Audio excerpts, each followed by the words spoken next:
Halo pembelajar, perkenalkan saya Kak Purota. Sebagai pengajar pada materi IPA Bioteknologi kelas 9 dengan judul Tanaman Transgenik. Sebelum kita masuk ke topik inti, yuk kita lihat cuplikan video tentang tanaman transgenik yang mengancam tanaman organik.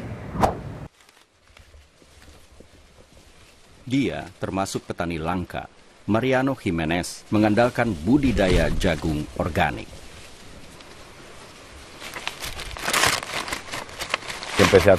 Saya mulai menerapkan pertanian organik karena tidak ingin merusak lingkungan dan bisa punya produk yang lebih sehat. Itu alasannya. Tapi kini muncul tren jagung rekayasa genetika. Lebih 60% ladang jagung di Aragon menanam jagung transgenik. Spanyol adalah produsen jagung transgenik terbesar di Uni Eropa. Yuk, selanjutnya mari kita masuk ke pembahasan utama. Check it out. Tanaman transgenik atau tanaman GMO adalah tanaman hasil rekayasa genetik yang mengalami perubahan susunan gen melalui peran ilmu bioteknologi. Dalam hal ini, gen dari organisme lain disisipkan ke dalam genom dari tanaman pangan tertentu untuk meningkatkan kualitasnya. Berdasarkan statistik, ketika populasi manusia terus bertambah, maka kebutuhan pangan juga semakin meningkat. Menanam tanaman transgenik merupakan salah satu solusi untuk masalah ini. Alasannya adalah tanaman transgenik cenderung memiliki hasil panen yang melimpah dan ekstra nutrisi dibanding tanaman biasa. Tanaman transgenik memang sudah banyak dibudidayakan di berbagai negara untuk memenuhi kebutuhan pangan. Beberapa di antaranya yaitu tanaman jagung, kedelai, kapas, dan kanola. Pada umumnya, para petani menyemprot tanaman mereka dengan pestisida untuk menghilangkan hama. Namun, cara ini akan menyita waktu, mahal, dan sering membuat petani terkena iritasi karena efek dari zat kimia tersebut. Selain itu, serangga polinator juga akan terkena efeknya dan akan terakumulasi ke hewan lain yang memakan serangga tersebut. Menyemprot dengan pestisida juga dapat memengaruhi tanah dan air di lingkungan sekitar. Tanaman pangan transgenik seperti halnya tanaman anti hama dimodifikasi dengan gen dari bakteri Bacillus thuringiensis.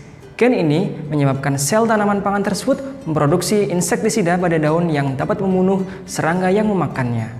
Modifikasi gen ini dapat mengurangi penggunaan pestisida kimia.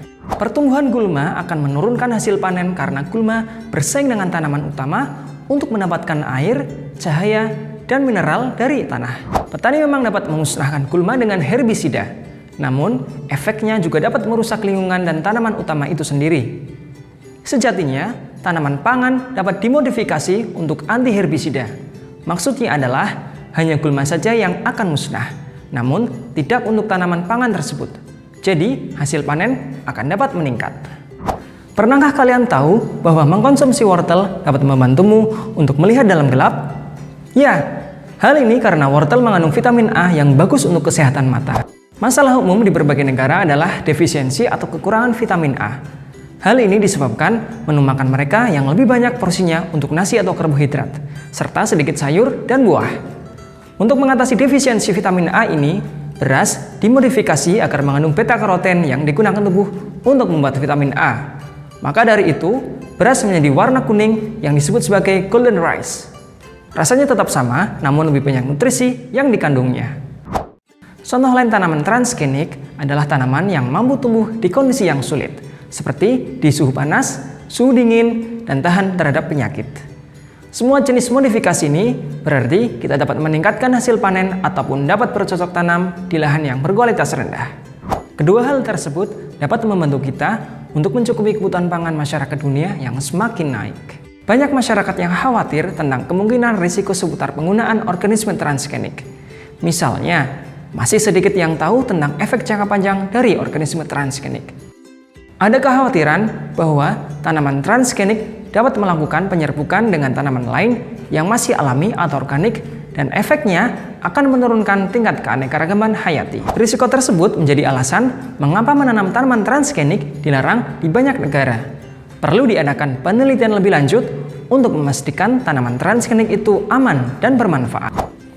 Sebagai kesimpulannya, tanaman transgenik dapat meningkatkan kualitas dan kuantitas tanaman. Penelitian harus tetap dilakukan untuk mengetahui adanya risiko lebih lanjut pada manusia, kesehatan, dan lingkungan.